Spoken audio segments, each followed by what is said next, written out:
happened since then. As always, we'll be taking your questions. So if you're not already watching on the Facebook page, if you want to submit a question, you can head on over there.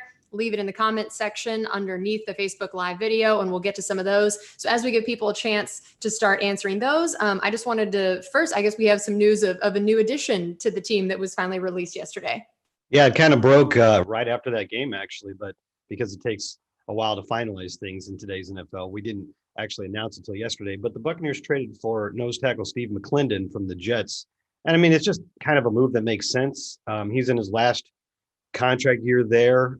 And, you know, the Jets are, I guess, to put it kindly, are probably in rebuilding mode at this point. So it didn't cost the Buccaneers very much. A 2022 sixth for McLendon and a 2023 seventh round pick. So I wasn't even sure you could trade picks 3 years down the road. But as you can see, that's not really much of a cost to get a player that can really help you shore up what had become, you know, a little bit of a thin spot with the injury to Vita Vea. And nobody's expecting anybody to come in here and be Vita Vea.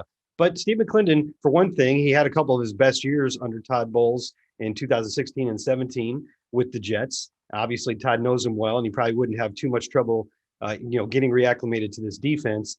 And even last year, he showed some more pass rush ability than you'd seen from him, you know, because he'd been a guy, a nose tackle, who's kind of asked to eat up blockers, which is something we could use if that's all you get. But I think he had like 18 quarterback pressures or 18 quarterback hits and 33 pressures or something like that last year. So he's shown some ability to get in the backfield. It just seems like a smart move. And at that cost, it's a no-brainer.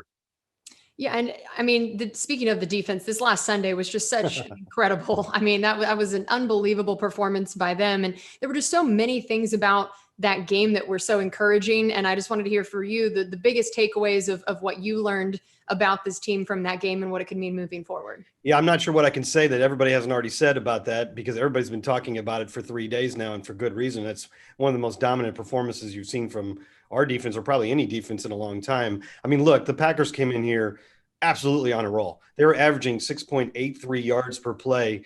The NFL record for a season is 6.33. So they were a half yard better than the best offense that had ever been seen for the first month at least. And so to hold them to 3.3 yards per play is just, you couldn't have really asked for that. You could, you know, we were confident going in, right, that we had a shot to win that game, but you couldn't have really truly expected that dominant, that big of a shutdown performance against Aaron Rodgers. And I think what it was in the first quarter, you saw the defense pressuring Rodgers right away, right off the bat. They were getting pressure on him, but it was a bit frustrating because he was, as he does, he was doing a great job of sliding around and making improvisational plays and converting third downs.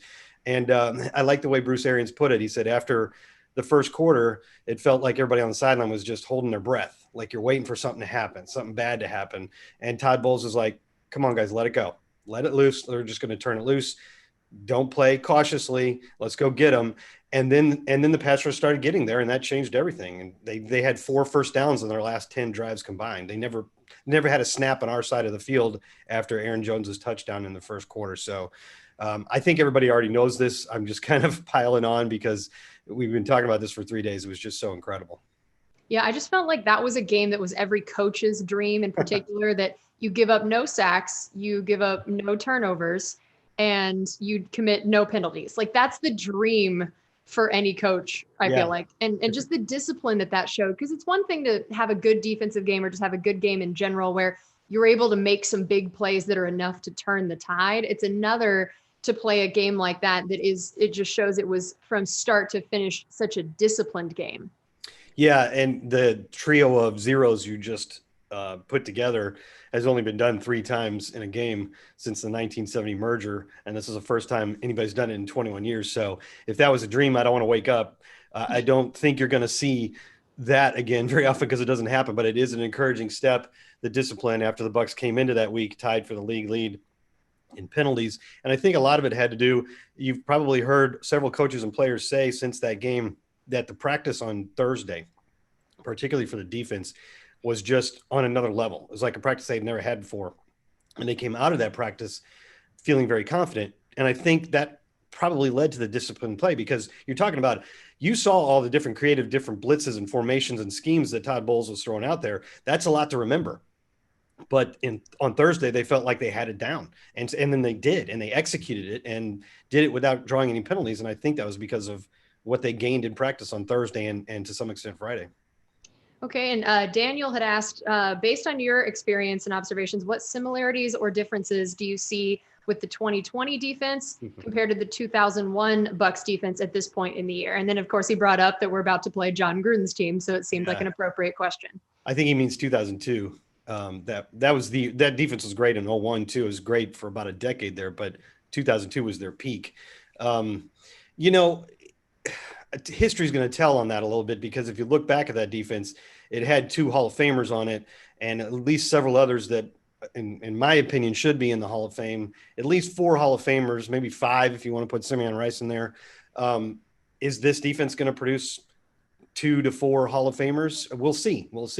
But it's a little early to tell. That defense was a little more veteran than this defense. I think this defense is younger than that one, which in a way isn't a bad thing, because it shows room for growth.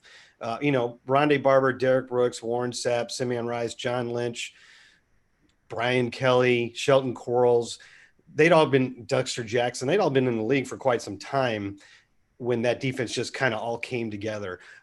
So this one has room to grow.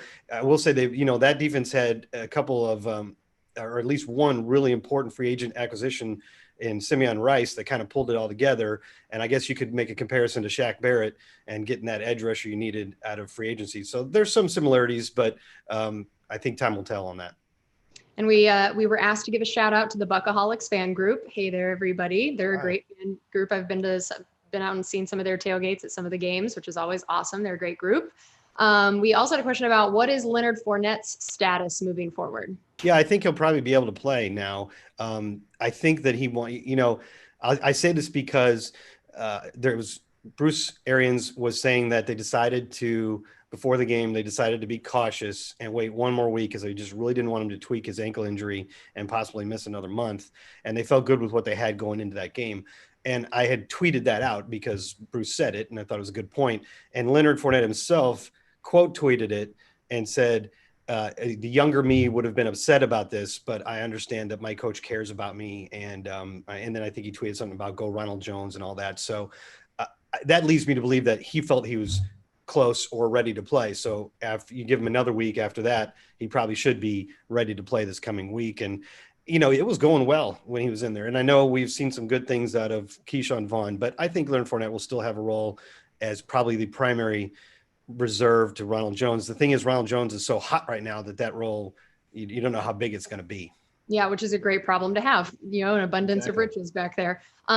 Chris asked, who's really the number one, Evans or Godwin?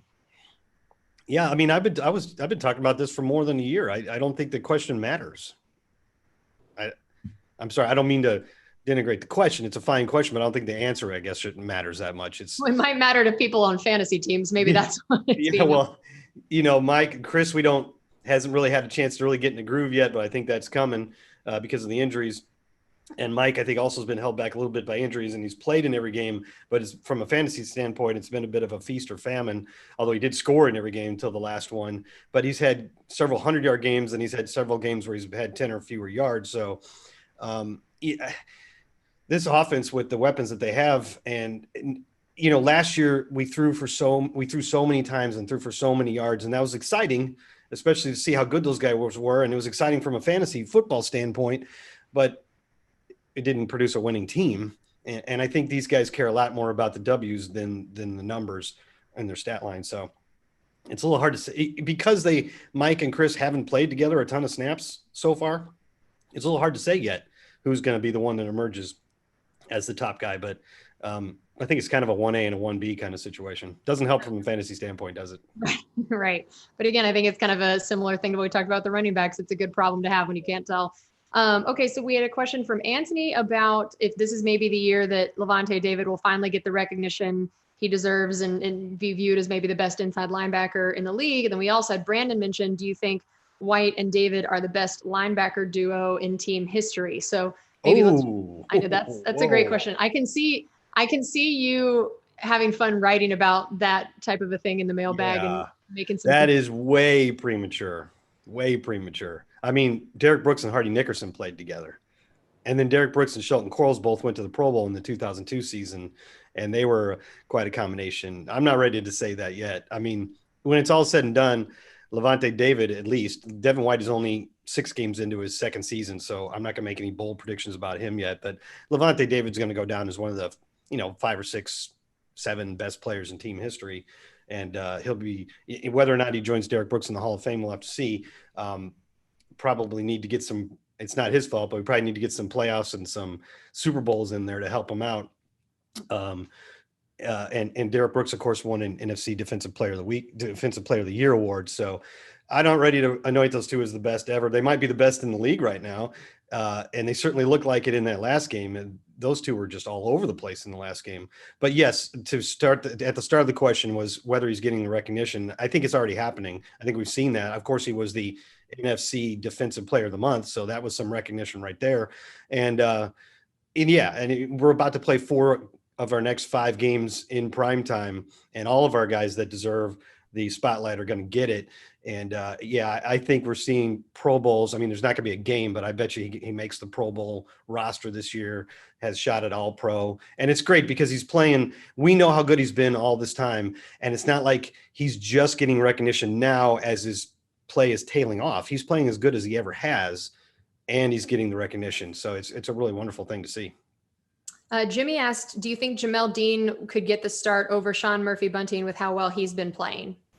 Yeah, it's a very valid question. I assume that there's a reason that they're continuing with this approach of Sean Murphy-Bunting starting on the outside and Jamel coming in when Sean goes into the nickel. But if he keeps making plays like that, I could definitely see it. It would make some sense. But I got to believe that Sean Murphy-Bunting is playing very well too. He just hasn't had the splash plays because the defense as a whole is playing so well. So we'll see. The thing about that is because most teams play the vast majority of their snaps in 3 wide, Jamel's on the field most of the time anyway. So it's a valid question, and I could see a possible change. But even if there isn't, he's still going to be on the field a lot. Okay. And Benjamin asked, what do you think about Tyler Johnson's first couple good games that he's been playing?